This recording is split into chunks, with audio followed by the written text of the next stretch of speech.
Good morning, class. So, in today's class, we're going to learn about the code of fashion styling.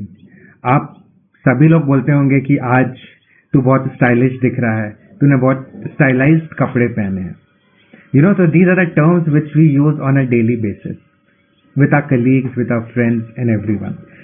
So, in today's class, we're going to learn about fashion styling, the design process of fashion styling, how the fashion styling involves, the process which are required for styling your product or maybe your garment or anything which is related to a design. So talking about design, as per me, design is something which communicates, which gives a message, a sign, which you can see over here, a communication between me and a consumer and a product.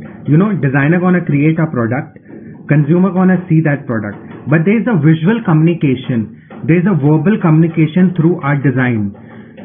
So design is always a part of a communication, so it has to be very strong, and styling plays a major role to communicate that message to your consumer, to your client, or to anyone.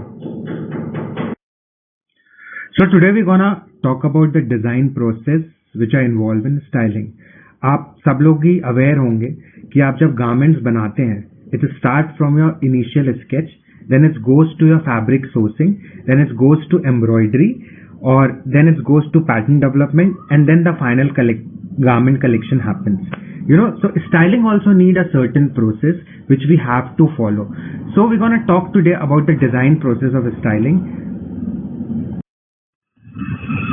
So the first and foremost part in your design process comes the theme board. You have to present your theme board visually so the consumer can understand. Then comes your mood board. You have to make them understand what is the mood of the entire concept.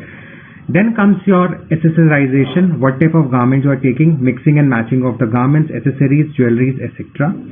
And then the major part comes your selection of the model, the makeup, the look, and the posing, which you have to create a reference board for styling and photography. Then if it's an outdoor shoot, you have to obviously take a location. You have to collect the location pictures, you have to visit to the location. And then comes the technical part. If it's an outdoor, you have to see it's like what type of angle, what type of camera, what type of sunlight can be considered. And this can add an important to your entire photo shoot and your styling. So we have seen how and what are the design processes for styling and photo shoot. So I'm gonna show you a small video after this slide, and you can understand from where we started and from where we reached. So next is the video. You guys can have a look, and if you have any confusion, any queries, you can type in the chat box and we can discuss that particular questions or queries one-to-one. So I'm running to the next slide.